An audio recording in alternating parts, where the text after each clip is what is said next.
వీడికి ఏం పోయే కాలం అందరు ఇస్తున్నారు కదా, వీడు కూడా ఏదో ఇవ్వచ్చు కదా అని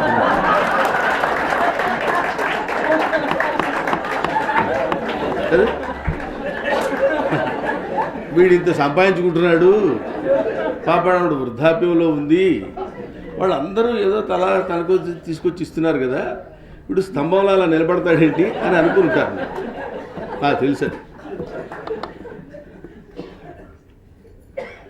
సంజయ్ కిషోర్ నిర్వహించేటువంటి ఇట్లాంటి కార్యక్రమాలంటే నాకు చాలా ముచ్చటేస్తుంది. వయసులో చిన్నవాడైనా ఇంత పెద్ద మనసుతో చేసేటువంటి కార్యక్రమాలు నిజంగా అతనిలో ఉన్న వ్యక్తిత్వానికి నమస్కరిస్తున్నాను.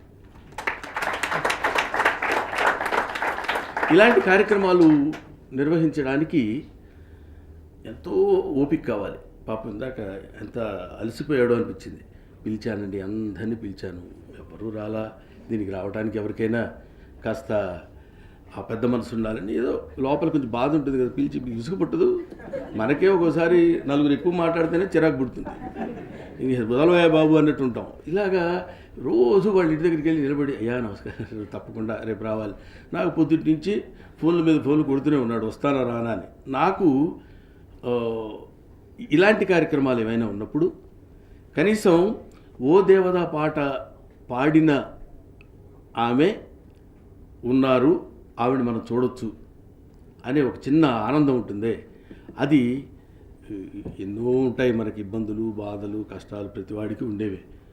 అవి వాటిని పక్కన పెట్టి ఆవిడ చూస్తే ఇవాళ కలిగేటువంటి ఆనందం అంతా ఇంత కాదు.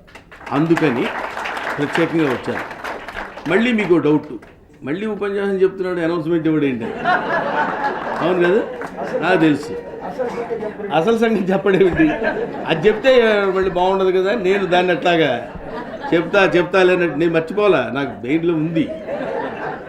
ఆ తర్వాత అసలు ఇట్లాంటి సభలకు మేము రావటం ఏంటి? నేను, గుండు హనుమంతరావు ఇలాంటి బ్యాచీలు, రాఘవ ఇలాంటి బ్యాచీలు రావటం ఏంటి? ఎందుకేం తెలుసు, అటుకులు రుచారో సామెత ఉంది తెలుగులో. అంటే అద్భుతంగా పాడగలిగిన వాళ్ళు ఆవిడ పాడారు, ఆవిడతో కలిసి పాడారు. అలా పాటలు పాడేవాళ్ళు ఒక అద్భుతమైనటువంటి వాళ్ళకి ఒక లైన్ ఆఫ్ ఇది ఉంటుంది. ఇందాక స్వప్న చెప్పినట్టు, ఇది పాటలు పాడేవాళ్ళు దేవుడికి దగ్గర అవుతారని. మిగతా బ్యాచ్లు కూడా అవుతారు, కానీ కొద్దిగా లేట్గా అవుతారు అంటే, అంతకంటే ఉండదు.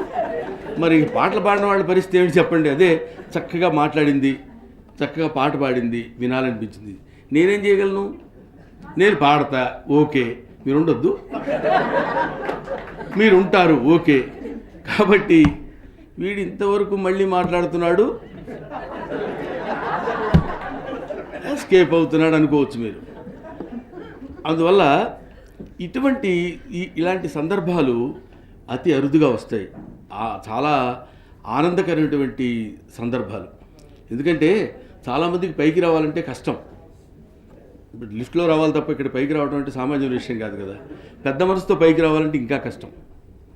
అందువల్ల ఇలాంటి కార్యక్రమాలు నిర్వహిస్తూ ఎక్కడో ఉన్నటువంటి వాళ్ళని పట్టుకుని, మా తమ్ముడు హాసం రాజా సామాన్యుడు కాదు, అలా కనిపిస్తాడు తప్ప ఎక్కడ అట్టడుగునున్న పాతాళ గంగను కూడా అంత కష్టపడి అలా పైకి లాక్కొచ్చి దాన్ని ఒక అద్భుతమైనటువంటి రీతిలో చూపించడానికి ప్రయత్నం చేసేటువంటి అతి కొద్ది మంది రేరుగా ఉన్నటువంటి వ్యక్తుల్లో హాసం రాజా ఒకడు. తర్వాత ఈ పుస్తకాన్ని బత్తుల ప్రసాద్ నాకు బుక్ కూడా ఇచ్చారు ఆయన.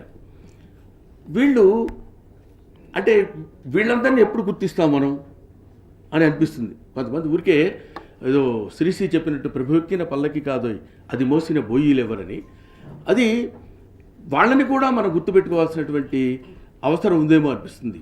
అంటే గుర్తుపెట్టుకోవడం అంటే ఏదో మనకి ఒక గమ్మత్తే ఉంటుందంటే, ఎవడో చెప్తే కానీ మనకు తెలియదు. దేశం అంటే మట్టి కాదు, దేశం అంటే మనుషులే అన్నాడు. మాకు తెలుసులేవా అన్నాడు. తెలుసు, కానీ చెప్పేవాడు ఒకడు కావాలిగా. ఇలా కాదురా బాబు అని చెప్పేవాడు ఒకడు కావాలి కదా. అలాగా ఇటువంటి ఈ ఉడతా సరోజిని గారని ఇందాక నాకు నిజంగానే ఉడతా సరోజిని గారంటే ఉడతా ఇంటి పేరేమో అనుకున్నారు, ఎవడైనా అనుకుంటాడు జనరల్గా. గుండు హనుమంతరావు అంటే గుండు ఉంటుందేమో అని ఎక్స్పెక్ట్ చేస్తాం, ఉండదు. అంటే ఇంటి పేరు గుండు అని మనం జనరల్గా అనుకోవడానికి అవకాశం ఉంటుంది. కొంతమంది ఊరికే ఆ మనిషిని బట్టి పొట్టి హనుమంతరావు, గుండు హనుమంతరావు, బట్టతల నరసింహారావు అంటుంటారు. అంటే కొన్ని అట్లా గుర్తు ఉంచుకోవడం కోసం మాట్లాడే మాటలు. అలా ఉడతా సరోజిని గారంటే ఆవిడ అంటే నేను అలాగే ఇప్పుడు ఇంకా ఆయన క్లారిటీ ఇవ్వకపోతే ఈ ఉడతా సరోజిని గారు ఈ ఉడతా వంశంలో పుట్టినటువంటి ఎంతమంది అయినా సరే ఇలాంటి వాళ్ళని మాట్లాడతాం. జనరల్గా తెలియని వాళ్ళు, ఎందుకంటే ఈ సభ అనేది ఒక అద్భుతమైనటువంటి హృదయపూర్వకంగా అభినందిస్తూ పెద్దవాడిగా వయసులో ఆశీర్వదిస్తూ నేను సెలవు తీసుకుంటాను అంటున్నారు కదా. రారా విషయానికి రా, ఇంకా ఎప్పుడు రా, ఎంతసేపు మాట్లాడతాను అని మీరు అనుకోవచ్చు. ఇది నేను అసలు ఇవాళ ఇక్కడికి రావడానికి కూడా ఒక రీజన్ ఏంటంటే, నాకు అత్యంత ఆప్తుడైనటువంటి వ్యక్తి, చాలా మంచి చాలా గొప్ప మిమిక్రీ కళాకారుడు మిస్టర్ హరికిషన్. అతను తన ఆరోగ్య స్థితి బాగోలేక పట్టైనటువంటి ఇంకొకసారి సంజయ్ కిషోర్ని అభినందిస్తూ, కళా ఫౌండేషన్ని అభినందిస్తూ నాకు ఈ అవకాశం కల్పించిన, ఇందాక ఆయన అన్నారు, ఏమంటే మీరు అందరినీ నవ్విస్తారు, చాలా సీరియస్గా ఉన్నారు ఏంటండి అన్నారు గురువుగారు. కమెడియన్ను మామూలుగా ఉంటే సీరియస్గా ఉన్నట్టు ఉంటుందండి, అది పెద్ద డ్రాప్.